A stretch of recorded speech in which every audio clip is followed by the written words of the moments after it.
दोस्तों, मेरा नाम है डॉक्टर अंकिता पाठक और आपका मेरे यूट्यूब चैनल पे बहुत बहुत स्वागत है।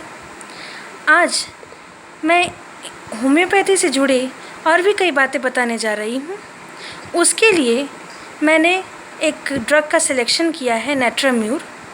इसका पूरा नाम है नैट्राम्यूरेटिकम, जिसे आम भाषा में कॉमन सॉल्ट के नाम से भी जानते हैं, जो हम लोग रोज़ खाते हैं, नमक। तो दोस्तों, इस ड्रग को मैंने इसलिए चुना है ताकि मैं बता सकूं कि आखिर होम्योपैथी किस प्रिंसिपल पे काम करती है और ड्रग प्रूविंग के दौरान किस तरह से सिम्टम्स एक हेल्दी इंडिविजुअल को प्रोड्यूस करके उसे मटेरिया मेडिका में लिखा जाता है, और जो बेसिक सिद्धांत है वो हम समझाना चाहते हैं। तो दोस्तों, मैं स्टार्ट करती हूँ पहले इसके मेंटल जनरल्स से। आखिर ये जनरलिटी होती क्या है, पहले मैं आपको ये समझाना चाहती हूँ। मेंटल जनरल्स, मेंटल यानी मेंटल सिम्टम्स से रिलेटेड चीज़ें, सिम्टम्स, और जनरल यानी जनरलिटी, यानी एक इंसान को पूरी तरीके से रिप्रेजेंट करती है। ये किसी ऑर्गन से जुड़ी नहीं है। जो हमारे मेंटल सिम्टम्स हैं वो किसी पर्टिकुलर ऑर्गन से जुड़े नहीं हैं, हार्ट से जुड़े नहीं हैं, लीवर से जुड़े नहीं हैं, किडनी से जुड़े नहीं हैं। ये हमें पूरी तरह से रिप्रेजेंट करते हैं। उसी तरह से फिज़िकल जनरल्स जो हैं वो हमारे शरीर को एज अ होल रिप्रेजेंट करते हैं। उसका भी कोई रिलेशनशिप जो है किसी ऑर्गन से नहीं होता है। तो दोस्तों, जब मैं इसे समझाऊंगी तो मेरे इस लेक्चर के बाद आपको समझ में आ जाएगा कि आखिर होम्योपैथी है क्या और किस तरह से काम करती है और किस तरह से रेमेडी सिलेक्शन होता है। तो दोस्तों, मैं शुरुआत करती हूँ। नैट्राम्यूरेटिकम ये कॉमन सॉल्ट है और इसे पोटेंटाइज करके, डायनामाइज़ करके, मिनिमम डोज का इस्तेमाल करके इसे बनाया गया है। ये एक होम्योपैथिक रेमेडी है। ये डीप एक्टिंग रेमेडी है और इसकी ख़ास बात यह है कि इसका सबसे ज़्यादा जो है असर आपको माइंड पे देखने के लिए मिलेगा, और इसके बॉडी पर भी लगभग हर ऑर्गन पे इसका असर आपको देखने के लिए मिलेगा। तो दोस्तों, इसकी मेंटल सिम्टम्स में सबसे पहले मैं आपको बताना चाहूँगी कि ये जो इफ़ेक्ट प्रोड्यूस करता है वो व्यक्ति के गहरे मन पर असर करता है। तो कल्पना कीजिए दोस्तों, एक ऐसे इंसान की, या जिससे कि हम कह सकते हैं एक व्यक्ति जो हमेशा उदास रहता है, यानी सैड एंड वीपिंग मूड है, जो कि पहला पॉइंट है मेरा मेंटल जनरल्स की हेडिंग के नीचे। कंसोलेशन एग्रीवेट्स, यानी कि सांत्वना देने पर चिढ़ जाता है। हरीड होता है और एंग्शियस होता है, यानी जल्दबाज होता है और बहुत ज़्यादा जल्दी घबरा जाता है।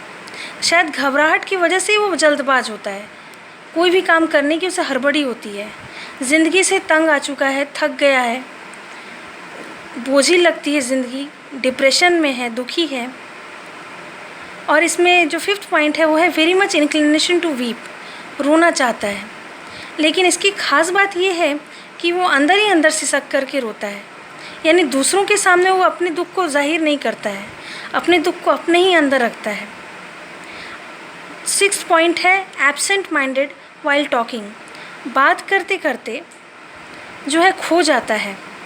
सेवन्थ पॉइंट है लाइक्स टू बी अलोन, और इसी वजह से वो अकेला रहना चाहता है, गुमसुम रहेगा, कुछ नहीं बोलेगा किसी से, अपने ही ख्यालों में रहेगा। एट्थ है, जो कि बहुत ही इम्पॉर्टेंट है इस ड्रग का, वो है offended at every word, avoids company because they have offended.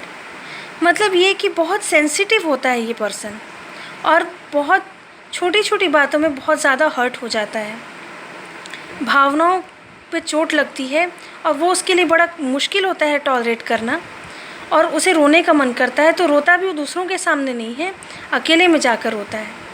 Brooding tendency on unpleasant past events, यानी कि पुरानी बातों को, चाहे वो अच्छी हो या बुरी, और ख़ास तौर पे जो बुरी बातें हैं, कुछ बुरा हो गया, कोई अपना बिछड़ गया, ऐसी बातों को बार बार याद करता है।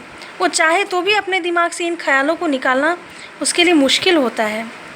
होपलेस अबाउट फ्यूचर, अपने भविष्य को लेकर के वो बहुत हताश हो जाता है। हेटफुल एंड विंडिक्टिव नेचर, अब जाहिर सी बात है कि जो पास्ट इवेंट्स में जो इंसान घूम रहा है उसके बाद जितने भी बुरे इवेंट्स हुए हैं उन्हें जब वो याद करता है तो उसके अंदर रिवेंज लेने की इच्छा जो है पैदा होती है। और सबसे इम्पॉर्टेंट जो मुझे लगता है इस ड्रग में है वह है एबॉन्डेंट। एबॉन्डेंट का मतलब होता है feeling of being left alone. उसे ये फीलिंग होती है कि उसको अकेला छोड़ दिया गया है, किसी को उसकी परवाह नहीं है, कोई उससे प्यार नहीं करता। तो दोस्तों ये है इसका मेंटल जनरल। अब इस एक पर्सनैलिटी को आप ज़रा सा इमेजिन कीजिए, जब पेशेंट आपके केबिन में आएगा तो किस तरीके से आएगा। आपके केबिन में आएगा तो वो रोता हुआ नहीं होगा, हाँ उसके चेहरे पे हंसी नहीं होगी मगर वो रोता हुआ नहीं होगा, चुपचाप बैठेगा। आप उससे पूछेंगे तो शुरुआत में वो अपनी तकलीफ़ के बारे में आपको कुछ भी नहीं बताएगा, लेकिन धीरे धीरे जब आप उसके गहरे जाएंगे, बहुत ज़्यादा पूछेंगे और जब उसे ये महसूस होगा कि आप उसके सच्चे शुभचिंतक हैं और आप सचमुच उसे सही ट्रीटमेंट दे सकते हैं, जब उसे आप पे भरोसा होने लगेगा तब वो धीरे धीरे अपनी तकलीफ़ें खोलने लगेगा। तब वो उसकी उदासी, उसकी मायूसी, उसका दुख सामने आएगा। इतना आसान नहीं है नेट्रम्यूर के पेशेंट को ओपन करना, वो इतनी आसानी से अपने दिल की बात बाहर नहीं लाएगा। तो अक्सर ये उन लोगों में देखिए सिचुएशन लाइफ की और उस व्यक्ति का परसेप्शन, ये दो चीज़ें मिलकर एक व्यक्ति को डिजीज्ड बनाती हैं। सिर्फ सिचुएशन रिस्पॉन्सिबल नहीं होता एक व्यक्ति को बीमार करने के लिए, बल्कि उसके साथ साथ उस व्यक्ति की अपनी पर्सनैलिटी भी इन्वॉल्व होती है। एक ही परिस्थिति में दो लोग अलग ढंग से रिएक्शन कर सकते हैं। जैसे हमारी होम्योपैथी में पल्साटिला भी एक मेडिसिन है। सेम सिचुएशन हो, कोई अगर अपना बिछड़ जाए तो वो अपना दुख रो रो के पूरी दुनिया को बताएगा। एक होगा नेट्रम्यूर जैसा पेशेंट जो अपना दुख अपने ही अंदर जो है लेकर जो है जीता रहेगा। एक तो हर व्यक्ति का अपना रिएक्शन हो सकता है। इसी को हम कहते हैं होम्योपैथी में इंडिविजुअलाइजेशन, यानी कि हर व्यक्ति अलग है और उसे अलग ढंग से ट्रीटमेंट देने की ज़रूरत है। इस पेशेंट में ये होता है कि पेशेंट इसके जीवन में जो भी बुरी घटनाएं हुई हैं वो याद करता रहता है। वो जानबूझकर नहीं करता है, उसके अंदर वीकनेस आ गई है। लंबे समय से दुख, तकलीफ़ें, ये सारी उसको जो है दुखी कर रही हैं और उसकी वजह से उसकी इम्यूनिटी वीक हो गई है, उसकी वाइटैलिटी वीक हो गई है, उसका माइंड वीक हो गया, उसका शरीर वीक हो गया है और इसी वजह से जो है उसे बहुत तकलीफ़ हो रही है। मैं इसके कॉजेशन में भी जाऊंगी, जो इसका मेंटल कॉजेशन है, जो होम्योपैथी में बहुत इंपॉर्टेंस रखता है। जैसे कि कोई ऐसी घटना हुई और उसके बाद मैं डिजीज़्ड हो गया, उसके बाद मेरा मन ऐसा हो गया, उसके बाद मुझे बहुत दुख होता है, हर छोटी छोटी बातें मुझे चुभ जाती हैं, तकलीफ़ देती हैं। जैसे कि कॉजेशन में यहाँ दिया है हेडिंग में, बैड इफ़ेक्ट्स ऑफ एंगर। बहुत ज़्यादा गुस्सा आ गया, उसकी वजह से भी नेट्रम्यूर के सिम्टम्स आ सकते हैं। दुख, ग्रीफ, बहुत गहरा दुख हुआ है, वो गहरा दुख जो है वो बाहर नहीं निकाल सकता है, परिस्थिति ऐसी है, अंदर ही अंदर पीना मजबूरी है। इनसिक्योरिटी की फीलिंग आ रही है, किसी को अपना कष्ट बता नहीं सकते, तो जो है ये भी एक पॉजिटिव फैक्टर है। वेक्सेशन, दुख, संताप, फ्राइट यानी डर, किसी चीज़ का भय है, इनसिक्योरिटी की फीलिंग है, प्यार का अभाव है, कोई आपसे प्यार नहीं करता, ये फीलिंग है। कई तरह की फीलिंग्स एक साथ मिक्स हो जाती है पेशेंट में और वो जो है डिजीज़्ड हो जाता है। मॉर्टिफिकेशन यानी कि अपमान महसूस कर रहा है लगातार अगला, उसे लगता है कि हर कोई उसे हेट करता है, कोई उसे पसंद नहीं करता है। ये फीलिंग उसके लिए बहुत दुखदाई होती है और उसे तकलीफ़ देती रहती है। तो मेंटली वो डिस्टर्ब रहता है और उसका असर उसके पूरे शरीर पे पड़ता है। फिर एक बार इंसान का माइंड डिस्टर्ब हो जाए तो उसके शरीर पे असर पड़ते हुए देर नहीं लगती, क्योंकि वाइटैलिटी केवल फिज़िकल सिम्टम्स ही क्रिएट नहीं करती है, बल्कि अगर वाइटैलिटी की डिस्टर्बेंस हो तो माइंड भी पूरी तरीके से डिस्टर्ब हो जाता है। अब फिज़िकल कॉज देखें तो इसमें हम देख सकते हैं लॉस ऑफ वाइटल फ्लूइड। शरीर में से जो जैविक तत्व हैं, जैसे कि प्रोटीन है, वो निकल गया, चाहे वो ब्लीडिंग के थ्रू निकले चाहे दूसरे फ्लूइड्स के थ्रू निकले, तो वो जो है एक व्यक्ति को तकलीफ़ जो है देगा, उसे कमज़ोर कर देगा, उसकी वाइटलिटी वीक कर देगा। इस पेशेंट में नर्वस टेम्परामेंट होता है, यानी कि ये व्यक्ति जो है वो एंग्शियस होता है, नर्वस होता है, और इसीलिए वो हरीड होता है, जल्दबाज होता है, कोई भी काम तुरंत कर लेना चाहता है। बेचैनी होती है मन में कि कब मैं ये काम कर लूँ। ऐसा नहीं, उसे सपोज़ कोई नया आइडिया आया तो ऐसा नहीं कि वो रुक कर उसके बारे में ज़्यादा सोचेगा, वो उसे डायरेक्ट इम्प्लीमेंट कर देगा, ताकि उस बेचैनी, उस एंग्शियस, उस एंग्जाइटी से वो बच सके। वो बस परिस्थितियों से भाग जाना चाहता है, वो निकलना चाहता है अपनी सिचुएशन से, निकल नहीं पाता है क्योंकि बीमार है। निकलेगा कैसे? निकलना इतना आसान नहीं है। खैर, परिस्थितियाँ जो भी हों, एक व्यक्ति की इंडिविजुअलाइजेशन भी इम्पॉर्टेंट है यहाँ। फिर यहाँ मैं बात कर रही हूँ मायाज़म, सोरा, साइकोसिस एंड सिफिलिस। मतलब क्या? मायाज़म के बारे में मैं आपको कुछ बताना चाहती हूँ कि ये जो जुड़ा है थ्योरी ऑफ क्रॉनिक डिजीज़ से जुड़ा है। हैनीमैन जो थे, डॉक्टर हैनीमैन, जो कि होम्योपैथी के फाउंडर थे, उन्होंने पहले बहुत सारे पेशेंट्स का ट्रीटमेंट किया।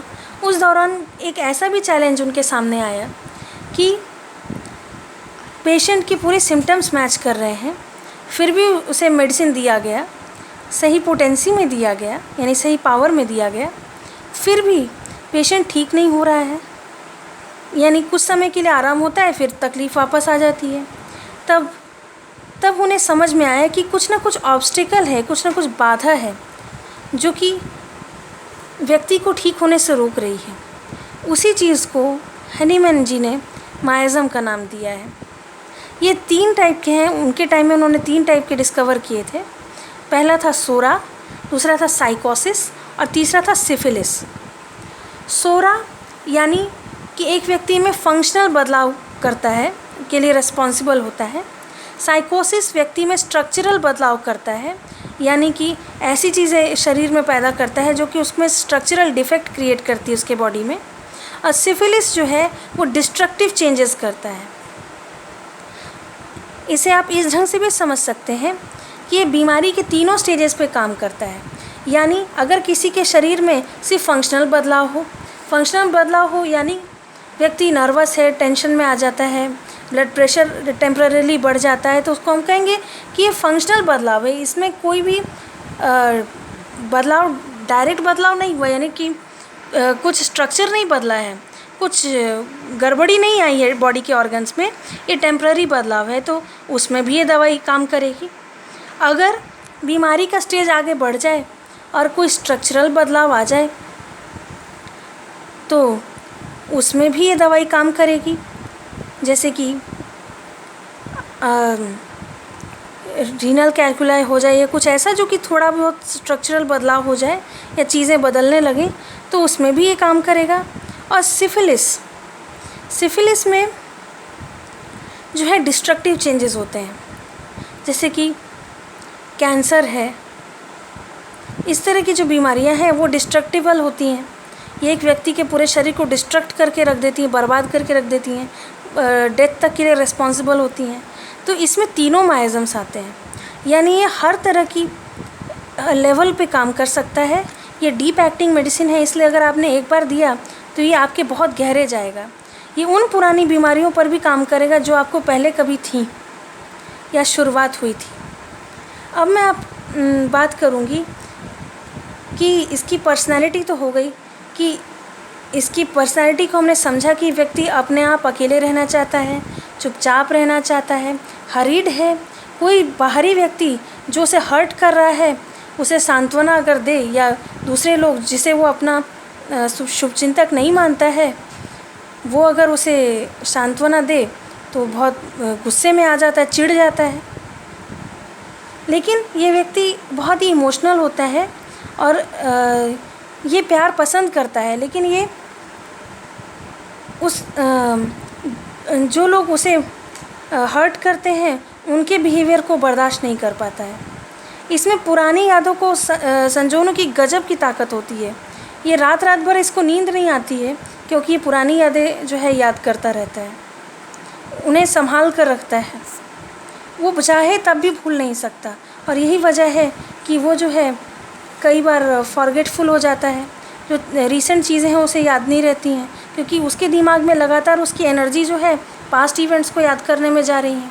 अब मैं बात करती हूँ फिज़िकल जनरल्स की, जो एक व्यक्ति को एज अ होल रिप्रेजेंट करती हैं। जैसे पहला है थर्मल स्टेट। थर्मल स्टेट यानी कि एक व्यक्ति इसमें हॉट पेशेंट है या चिली पेशेंट है या एम्बी थर्मल है। मतलब क्या, पहले मैं आपको समझाना चाहूँगी कि थर्मल स्टेट क्या होता है। आप जानते हैं कि किसी व्यक्ति को बहुत ज़्यादा गर्मी लगती है, सेम टेम्परेचर में हो सकता है एक व्यक्ति को उतनी गर्मी ना लग रही हो,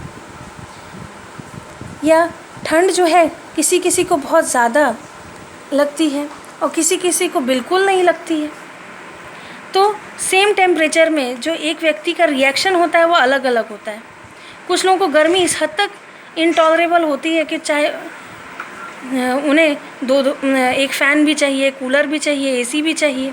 कुछ लोग हैं जो एसी टॉलरेट नहीं कर पाते हैं, यानी कि वो चिली हैं, गर्मी में भी उनको उतनी गर्मी नहीं लगती जितनी दूसरों को लगती है।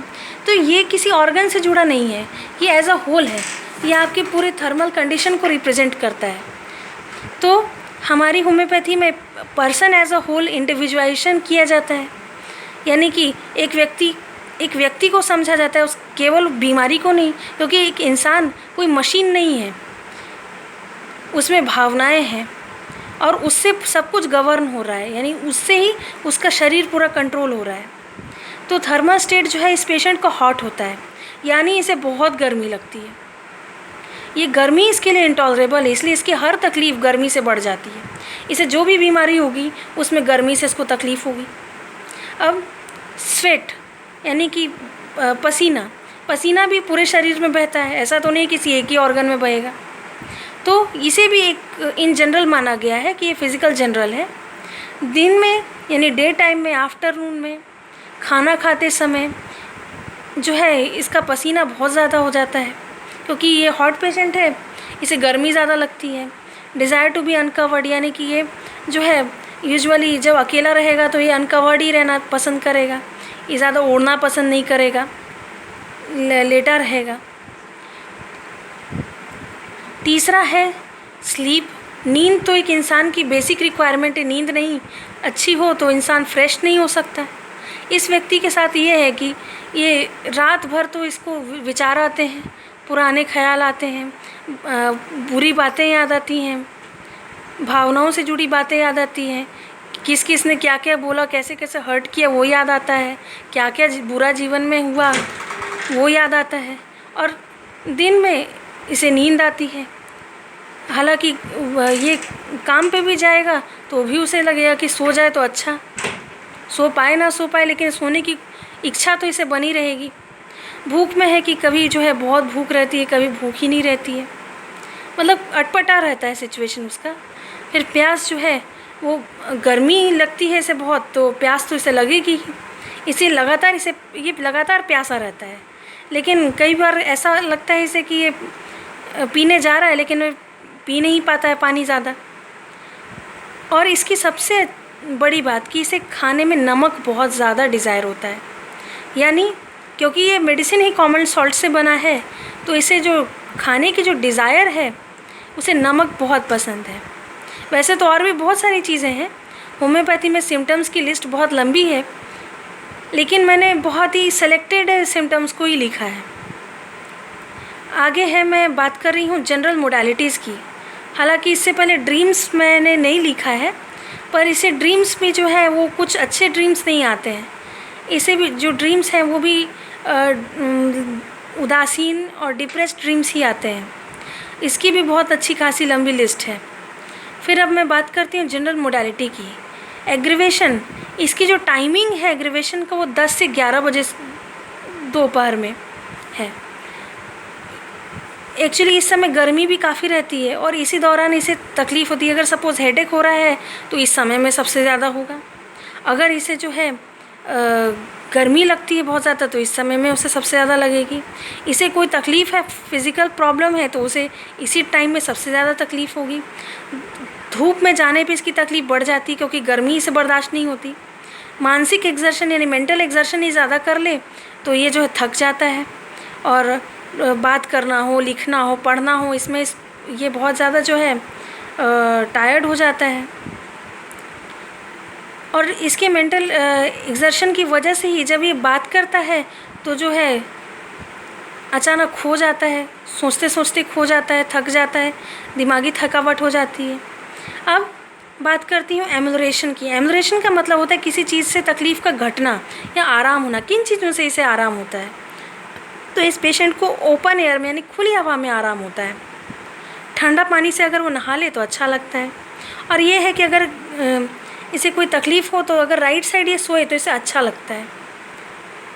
कॉजेशन दोस्तों मैं पहले ही मेंशन कर चुकी हूँ, तो मैं जो है बात, और मैंने टेम्परामेंट और माइज़म के बारे में भी डिस्कस कर लिया है। तो अब हम जो है थोड़ा सा बात करते हैं कि आखिर ये जो ट्रीटमेंट है इसमें आखिर ये मेडिसिन काम कैसे करती है, होम्योपैथी कैसे काम करती है।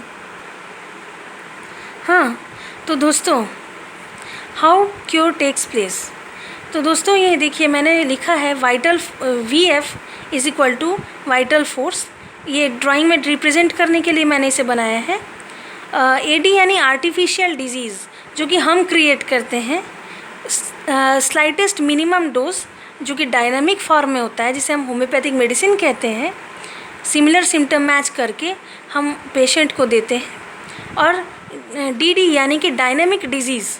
डायनेमिक डिजीज़ यानी जो डिजीज़ ऑलरेडी पेशेंट के अंदर मौजूद है, जिसने उसके मेंटल स्टेट को, उसके फिज़िकल स्टेट को पूरी तरह से जो है डिस्टर्ब करके रख दिया है। तो हम बात करते हैं दोस्तों अब कि ये 3 डायग्राम्स मैंने बनाए हैं।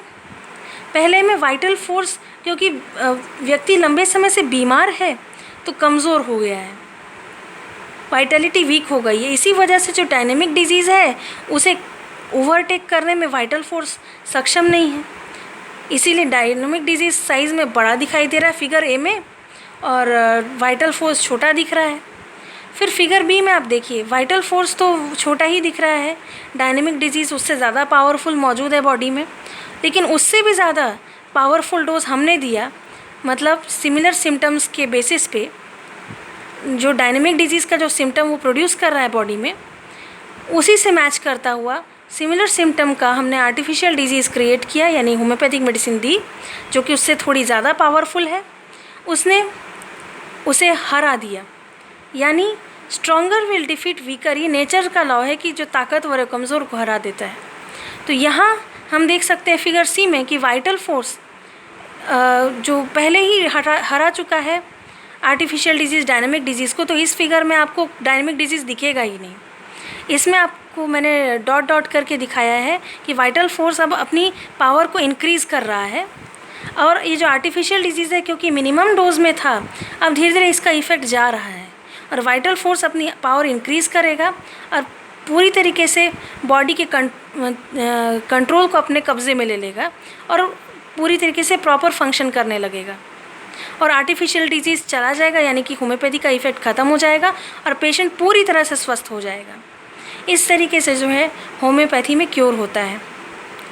तो अब हम बात करेंगे दोस्तों कि होम्योपैथी में डोज़ कैसे रेगुलेट करें। हाँ, उससे पहले एक बात और बताना चाहूँगी कि इसमें होम्योपैथी में और भी बहुत कुछ है, जैसे कि कैरेक्टरिस्टिक पर्टिकुलर्स। इसके बारे में मैंने चर्चा नहीं की है क्योंकि सिम्टम्स बहुत सारे हैं और एक वीडियो में पॉसिबल नहीं है कि मैं सारे सिम्टम्स को कवर कर पाऊँ। तो इसीलिए मैंने जो इम्पॉर्टेंट था, जो मुझे लगता था इम्पॉर्टेंट है, उसे मैंने दिखाया है। और इसमें बहुत सारे सिम्टम्स हैं, बहुत सारी चीज़ें हैं, बहुत अलग अलग बुक्स में बहुत सारे डिस्क्रिप्शंस दिए हैं। आप इसकी जानकारी बुक्स में से ले सकते हैं, इंटरनेट पे से भी ले सकते हैं। नेट्रम्यूर पर्सनैलिटी के बारे में अलग अलग चीज़ें अलग अलग बुक में मिल जाएंगी आपको। और मेन ये है कि मकसद यहाँ नेट्रम्यूर पर्सनैलिटी को ही रिप्रेजेंट करना नहीं है, बल्कि दिखाना है कि आखिर होम्योपैथी में सिम्टम्स किस तरह के होते हैं, मेंटल सिम्टम्स किस तरीके के होते हैं, कैसे एक पर्सनैलिटी को जज किया जाता है कि आखिर वो पर्सनैलिटी कौन सी डिजीज़ की शिकार है और उसे कौन सा मेडिसिन देकर आप ठीक कर सकते हैं। कोई भी व्यक्ति इतना कैपेबल नहीं है कि अपने आप को डिजीज़ होने से बचा सके। और हर व्यक्ति के लाइफ में चैलेंजेस तो होते हैं, तो इसलिए डिस्टर्ब हो जाना उसकी वाइटलिटी का कोई बड़ी बात नहीं है। कभी भी ट्रीटमेंट को स्टार्ट करें तो शुरुआत जो है वो लो पोटेंसी से हाई पोटेंसी तक जाए, ताकि उस व्यक्ति की वाइटलिटी को जज किया जा सके, ताकि धीरे धीरे करके उसमें कितनी टॉलरेंस कैपेसिटी है, उसकी हेल्थ कंडीशन कैसी है, उन सभी बातों को ध्यान दिया जा सके। मेरे नेक्स्ट वीडियो में, जिसमें कि पोटेंसी रेगुलेशन से रिलेटेड मैं डालूँगी, तो वो बहुत इम्पॉर्टेंट होगा, जिससे कि हम समझ सकते हैं कि आखिर किस बेसिस पे हम होम्योपैथिक मेडिसिन का सिलेक्शन करने के बाद पोटेंसी का सिलेक्शन करें, क्योंकि वो बहुत इम्पॉर्टेंट है।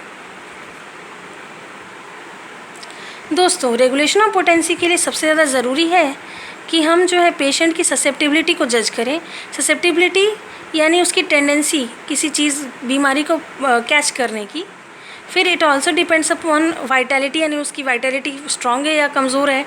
फिर डिपेंड करता है पैथोलॉजिकल कंडीशन, कहीं एडवांस पैथोलॉजी तो नहीं है पेशेंट की। एडवांस पैथोलॉजी का मतलब है कि वो वीक है इंटरनली। फिर उसकी एज पे डिपेंड करता है, वो बहुत ज़्यादा ओल्ड एज तो नहीं है, क्योंकि ओल्ड एज में अक्सर वाइटलिटी वीक हो जाती है।